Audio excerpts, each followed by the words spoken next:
حضرات گرامی قدر، آج کی یہ خوبصورت روح پرور نویں سالانہ محفل میلاد مصطفیٰ جس کا اہتمام جناب محمد یونس اینڈ سنز کی طرف سے کیا گیا،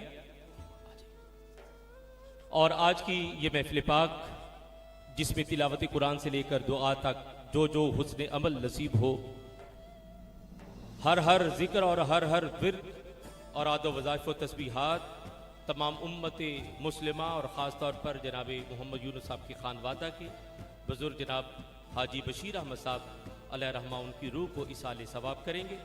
اور آج کی اس بزم میں ہمارے درمیان سٹیج پر آل رسول جناب سید محمد عاصم شاہ صاحب بخاری تشریف فرما ہیں، اور ہماری خوش بختی کی معراج ہے کہ آج ہماری نگاہیں ایک بار پھر اس چہرہ اجمل کو ورد کر رہی ہیں کہ جن کے نطق میں اللہ نے ہر سامع کی سماعت کا سامان معراج رکھا ہے، اور حسن نطق میں لطافت ایسی ہے کہ جو طبیعتوں کی کثافت کو دور کر دیتی ہے اور طبیعتوں کو لطیف کر دیتی ہے۔ میں یہ کہنے میں بالکل مبالغہ تصور نہیں کرتا کہ میں آپ حضرات کے سامنے اس عظیم المرتبت شخصیت کو دعوت دینے جا رہا ہوں کہ جن کی طرز گفتگو میں چاشنی ایسی ہے، حلاوت ایسی ہے جو بارگاہ مصطفیٰ کریم سے واصل کر دیتی ہے، یعنی جنہیں سن کر قریب مصطفیٰ ہونا محسوس ہوتا ہے۔ تو ایسی شخصیت جو بارگاہ مصطفیٰ کریم کے قریب کر دے، اسی شخصیت کو راہبر کہتے ہیں، رہنما کہتے ہیں، پیر کہتے ہیں۔ اور پیر کے لیے ضروری ہے کہ اس کا ظاہر بھی اجمل ہو اور اس کا باطن بھی اجمل ہو۔ تو جنہیں سن کر ظاہر تبدیل ہو جائے اور جنہیں سن کر سننے والے کا باطن بھی تبدیل ہو جائے، حقیقی معنی میں وہ پیر ہوتا ہے اور وہ کامل ہوتا ہے۔ میں آپ حضرات کے سامنے ایک عالم کو، ایک عامل کو اور ایک کامل کو آپ حضرات کے سامنے پیش کرنے جا رہا ہوں کہ جن کی زندگی کے تمام امور اور اقدام رضا پر ہیں، رضا الہی اور رضا مصطفیٰ پر معمور، اپنی زندگی اور اپنے خوبصورت نطق سے اصلاح معاشرہ اور حسن معاشرت کے حوالہ سے گفتگو کے ذریعے سے لوگوں کا رابطہ، عمل کے ذریعے سے لوگوں کا رابطہ بارگاہ مصطفیٰ کریم سے جوڑنے والی شخصیت، نام میں کام میں انتہائی اجمل، میرے ہر دل عزیز بلکہ آپ تمامی احباب کے ہر دل عزیز مخدوم یہ محترمی، فخر اہل سنت، نادش اہل سنت، محسن اہل سنت، جناب عظیم المرتبت پیر محمد اجمل صاحب قادری دامت برکات العالی، آپ سے گزارش کروں گا کہ جناب اپنی نسبت سے فیض یاب کرتے ہوئے ہم سب کو اس بزم سے بارگاہ غوث الثقلین اور بارگاہ غوث الثقلین سے قدوم رسول الثقلین تک لیے چلے۔ استقبال ہو جائے نعرہ تکبیر، نعرہ رسالت، سیدی مرشدی، نعرہ حیدری، نعرہ غوثیہ۔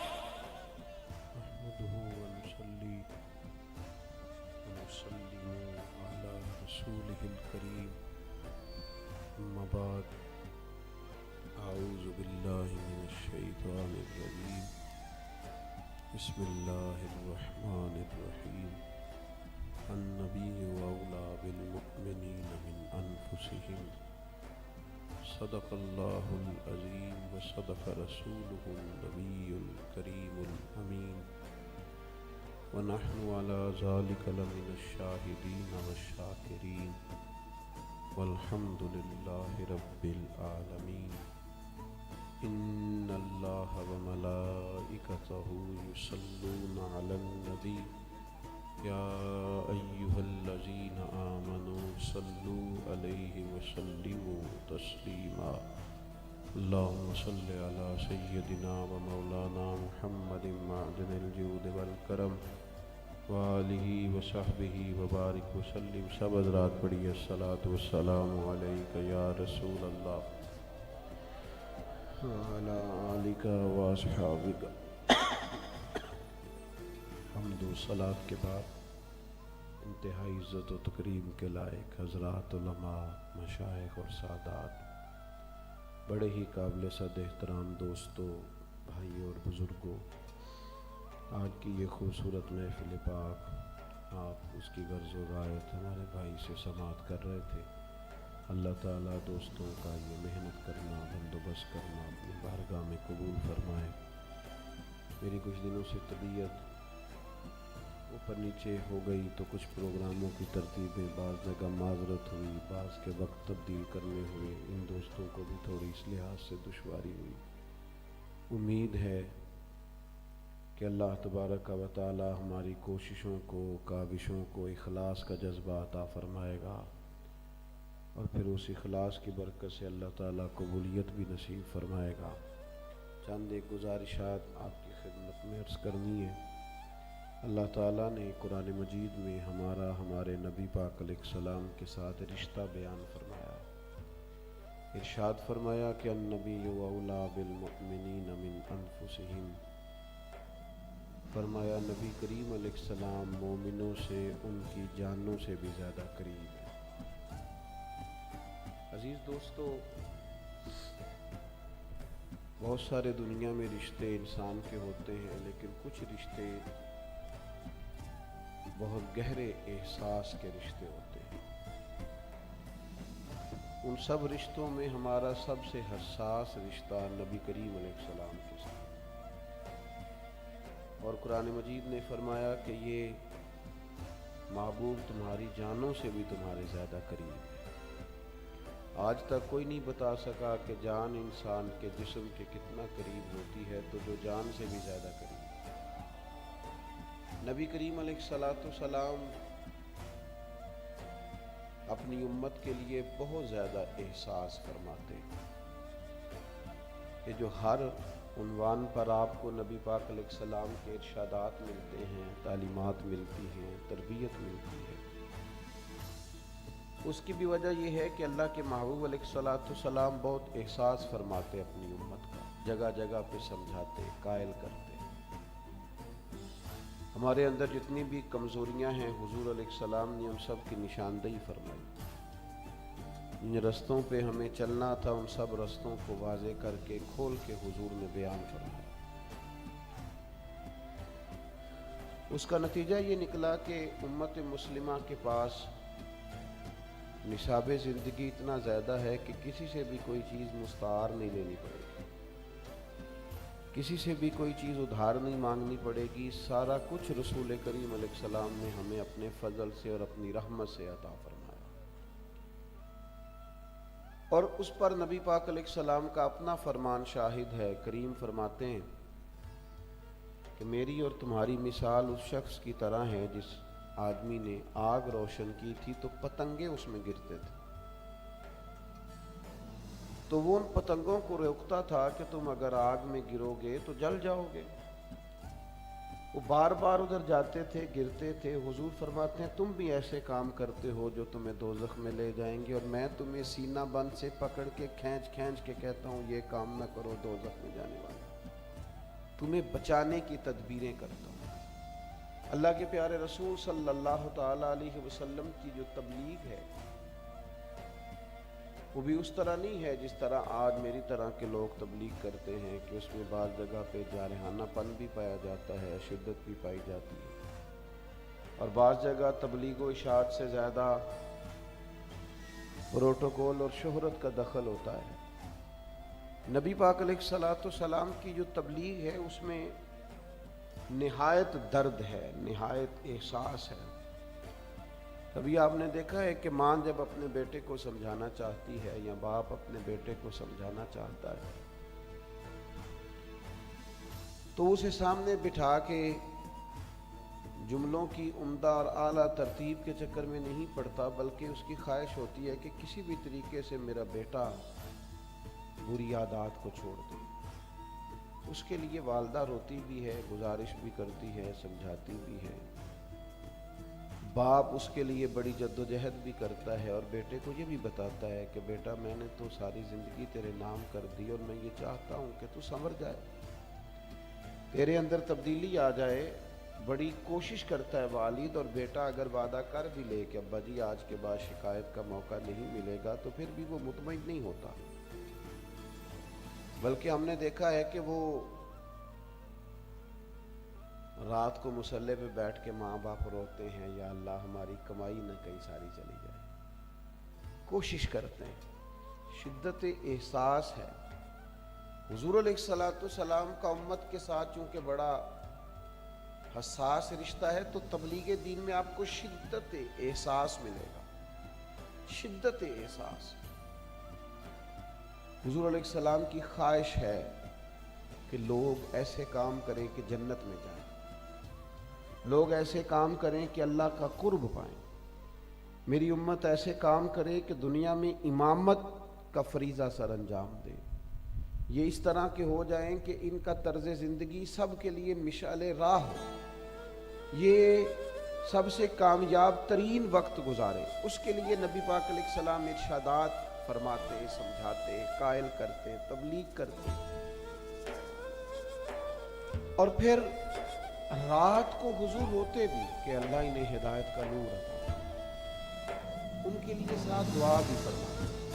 آپ حضور علیہ السلام کی سیرت مبارکہ کو کبھی دیکھیں تو ایک بات کہنے لگا ہوں، اس پر آپ غور کریں گے تو سیرت میں آپ کو اس کی گواہی ملے کہ نبی پاک علیہ السلام نے ہمیشہ یک طرفہ خیر خائی کی بات کی، دو طرفہ نہیں۔ ایسا نہیں کہ میں خیر خائی کروں تو جواب میں پھر سامنے والا بھی خیر خائی، یہ نہیں۔ نبی پاک کی سیرت میں آپ کو یہ ملے گا کہ کریم نے ہمیشہ خیر خائی کی، نبی پاک علیہ السلام نے خیر خائی کی ہے، جواب نہیں مانگا کہ میں کر رہا ہوں تو جواب میں وہ لوگ بھی خیر خائی کریں۔ شدت احساس ایسا ہے کہ صرف مسلمان ہو جائے، کلمہ پڑھ دین میں آ جائے، یہ اپنے اخلاق کو، کردار کو، رویوں کو درست کر رہے ہیں، ان کے اندر مثبت تبدیلیاں آ جائیں، بس یہ ایک خواہش ہے۔ آپ دیکھیے جناب بخشی آ گئے کلمہ پڑھنے، حضرت امیر حمزہ رضی اللہ تعالیٰ عنہ کے شہید، اور وہ شہادت اتنی دردناک ہے کہ نبی کریم علیہ السلام نے گویا سب سے زیادہ آنسو ہی شاید اس وقت بہائے ہوئے حضرت امیر حمزہ، اور وہ دردناک ہے۔ ان کو بڑی تکلیف کے ساتھ انہوں نے شہید کیا، اور پھر اذیت اس کے بعد بھی جاری رکھی، تو وہ ایک دردناک پہلو ہے۔ لیکن ایسا شخص آپ کے سامنے آ کے کھڑا ہو جائے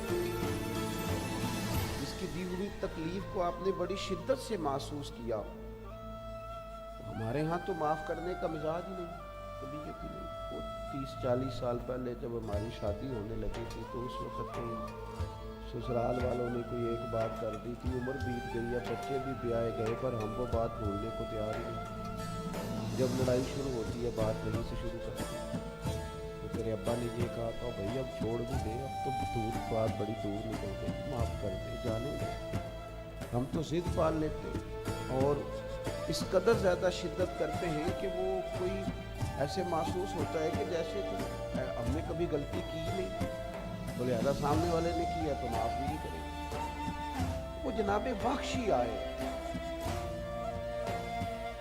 ساری بات کا خلاصہ یہ ہے کہ انہوں نے عرض کیا کہ میری بھی معافی ہو جائے، مجھے بھی درگزر کر دیا جائے، میں بھی قبول ہو جاؤں گا۔ تو کریم فرمانے لگے تو سچے دل سے کلمہ پڑھ، ہم تمہیں بھی معاف کرنے کو تیار ہیں۔ اس لیے کہ وہ جو شدت احساس ہے، شدت احساس اس کو سمجھ، امت بعض چیزوں کو سمجھتی نہیں ہے اور نہیں۔ ہمارا زیادہ وقت دین کو منانے میں گزر گیا، میلاد منایا، معراج منایا، بزرگوں کے عرس منائے، ہم نے جناب فلاں چیز منائی، او بھائی اپنائیں گے کب؟ فقط منائیں گے، آپ اپنائیں گے کب؟ دین کو اپنانے کے لیے آئے، جس چیز کا پتہ چل گیا اس پر عمل کرو، جو چیز ہم تک آ گئی ہے اس کے مطابق اپنے آپ کو بدلو۔ لوگ جا کے پیر صاحب سے کہتے ہیں حضرت میں بدلنا چاہتا ہوں، کچھ بتائیں۔ پھر وہ پریشانی ہوتی ہے کہ جناب اتنا کچھ تو بتایا ہے، ابھی تک تو بدلے نہیں ہیں، اور کیا بتائیں؟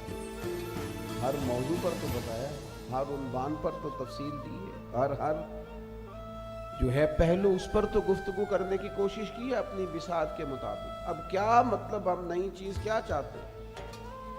شرط یہ ہے کہ ہم اس احساس کو محسوس کریں۔ آپ صحابہ کرام علیہم رضوان کو کبھی دیکھیں نا، تو جس احساس کی شدت کے ساتھ حضور نے دین بتاتے تھے اسی شدت کے ساتھ، احساس کی شدت کے ساتھ وہ قبول کرتے تھے اور اس پر عمل کرتے تھے، اسی توانائی کے ساتھ، اسی انداز کے ساتھ، یعنی کوئی لیت اللہ نہیں، کوئی تبصرہ نہیں، بالکل سادی سی بات ہے۔ حضور علیہ السلام اگر مسجد اقصیٰ کی جانب، بیت المقدس کی جانب منہ کر کے نماز پڑھ رہے ہیں تو بسم اللہ، اور اگر سرکار نے دوران نماز ہی رخ انور بیت اللہ شریف کی طرف موڑ لیا ہے، خانہ کعبہ کی طرف، تو تبصرہ پھر بھی کوئی نہیں، بس جہاں تیری جھلک دیکھی وہیں ڈوب گئے، کوئی تبصرہ نہیں۔ اگر اس طرف کہیں گے تو ٹھیک ہے، اس طرف کہیں گے تو، یہاں تو لوگ حکمتیں پوچھتے ہیں، کہتے ہیں کہ بتائیں اسلام نے سود منع کیا ہے تو وجہ، بھی وجہ کیوں بتائیں؟ غلام بھی وجہ پوچھتے ہیں، غلام بھی وجہ پوچھتے ہیں۔ آپ اپنے خادم سے کہیں جا 5 کلو چینی لے کے آ، تو وہ آپ سے کہ کیا کرنی ہے، 2 کلو منگا لو، اجازت دیتے ہو پوچھنے کی؟ ایک طرف غلامی کا دعویٰ ہے نبی پاک کی اور دوسری طرف حکمتیں پوچھتے ہیں، یہ کیا بات ہے؟ آپ نے رکھا ہوا نا خادم، گاڑی ڈرائیور رکھا ہے تو آپ نے گاڑی کو کھڑا کیا ہے پیٹرول پمپ پہ، تو آپ نے اس سے کہا 10,000 کا پیٹرول ڈال دو، تو کہنے لگا نا جناب 5 کا ڈلوائیں، تو آپ اسے اجازت دیتے ہیں یہ کہنے؟ تو پھر وہ اگر آپ سے پوچھے 10 کا کیوں ڈلوا رہے ہو، تو آپ کہیں گے پیسے بھی میرے، گاڑی بھی میری، تو یہ چلانے کا کہا ہے، جو کام کا ہے نا وہ دھیان سے کہا ہے۔ یہ بڑے عجیب قسم کے آج کل ہمارے دعوے ہیں، اللہ ماشاءاللہ غلامی کے لوگ کہتے ہیں پہلے حکمت کا پتہ چلے، فلانی چیز ناجائز کی اور فلانی جائز کیوں بھائی؟ یہ تو کلمہ پڑھنے سے پہلے کی باتیں ہیں، جب کلمہ پڑھ لیا تو پھر تو غلامی غلامی ہے۔ امام احمد بن حنبل نے غلام خریدا، گھر لائے تو فرمانے لگے تیرا نام کیا ہے؟ کہنے لگا حضور غلاموں کا نام نہیں ہوتا،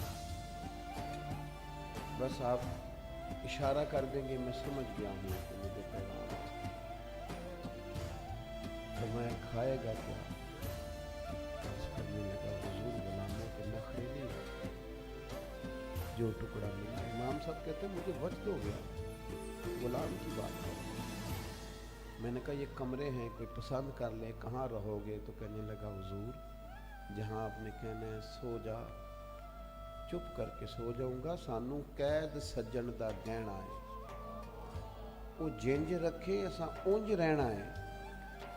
غلام اور کہانیاں اور باتیں جس شدت احساس کے ساتھ حضور نے تبلیغ فرمائی، اسی احساس کی شدت کے ساتھ صحابہ نے عمل کیا۔ نبی کریم خطبہ ارشاد فرما رہے ہیں جمعہ کا، صحابی کھڑے ہو گئے تو کریم نے فرمایا بیٹھ جاؤ، بڑی سادی سی بات تھی، عام سی بات تھی، ایک شخص کھڑا ہو گیا، حضور فرمانے لگے بیٹھ جاؤ۔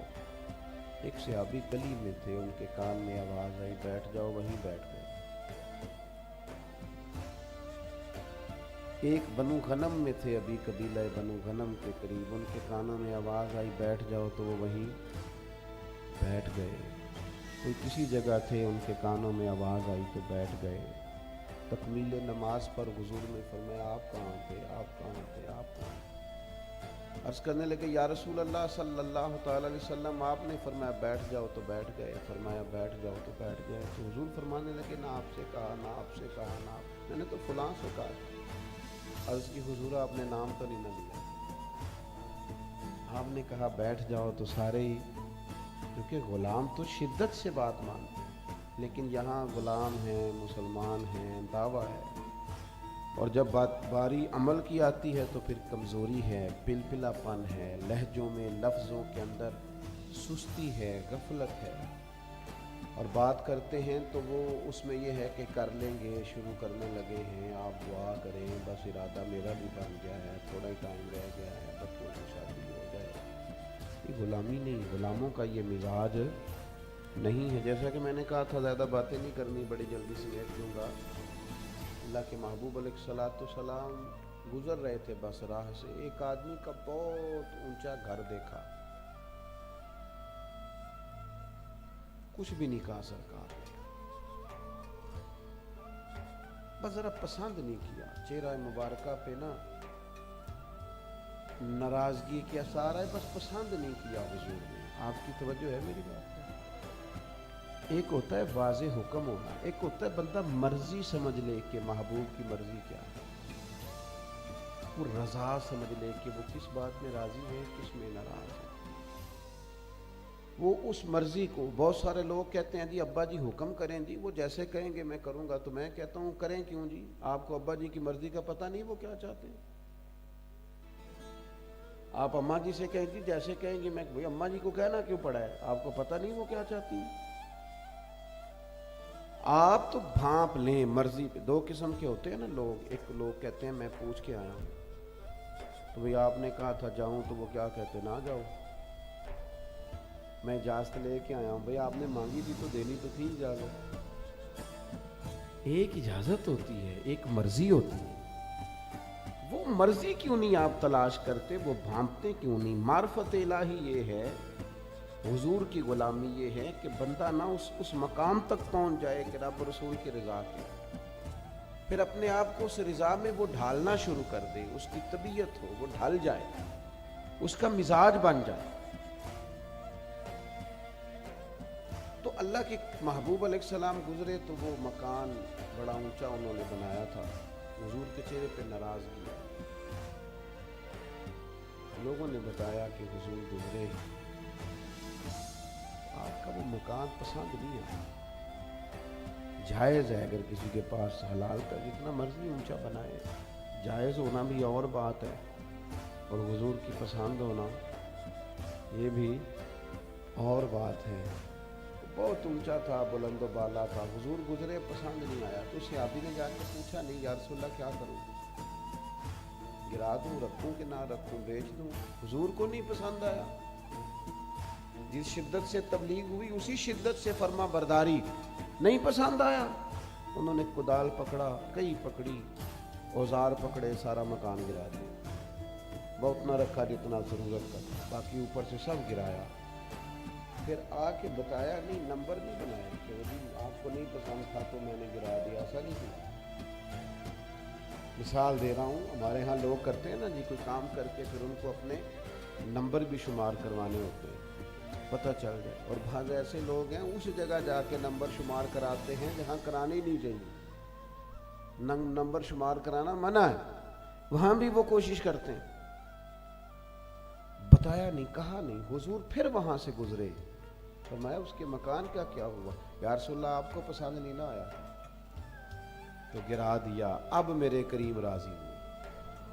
اب جو دعائیں نبی کریم نے دی وہ سرمایہ. اب جو محبوب کے چہرے پہ ان کے لیے مسکراہٹ آئی، اس پر ساری دنیا باری جا سکتی ہے، اس پر سب کچھ قربان کیا جا سکتا ہے. تو میرے عزیز، شدت احساس کی حضور کی بارگاہ میں، اور پھر غلاموں میں بھی شدت اسی طرح غلامی کرنی. ایک بات اور آپ سے عرض کر کے پھر میں اپنی بات سمیٹنے کی طرف آتا ہوں. میں آپ سے عرض کروں، انسان اپنا خود ڈاکٹر ہوتا ہے. اسے پتہ ہوتا ہے کون سی چیز کھانے سے میری طبیعت خراب ہو جاتی ہے اور کون سی چیز میں استعمال کروں تو میری طبیعت میں افاقہ ہوتا ہے. ایسا ہوتا ہے کہ نہیں؟ جلدی جلدی بتا دو. نہیں ہوتا تو تب بھی بتا دو، میں سجدہ صاف کر دوں. ہوتا ہے ایسے؟ پتہ ہوتا ہے نا. بہت سارے بندے کہتے ہیں یہ چیز نہیں کھانی جی، میری طبیعت اس سے خراب ہوتا ہے نا ایسے. تو پھر ایک لفظ بولتے ہیں بالعموم لوگ کہتے ہیں بندہ اپنا ڈاکٹر خود ہوتا ہے. اسے پتہ ہوتا ہے. مجھے بھی پتہ ہے کون سی چیز میں استعمال کر لوں تو میری طبیعت پر بوجھ بنتا ہے. اسی طرح نا ہمیں اپنی روحانی زندگی کا بھی پتہ ہوتا ہے. کس بندے کی صحبت میں بیٹھوں تو میرا نماز پڑھنے کا دل کرتا ہے، اور کس کے پاس بیٹھوں تو مجھے غافل کرتا ہے. کس مجھے وسوسے آتے تو میری طبیعت میں سکون رہی. ہمیں خبر ہوتی ہے کہ کیا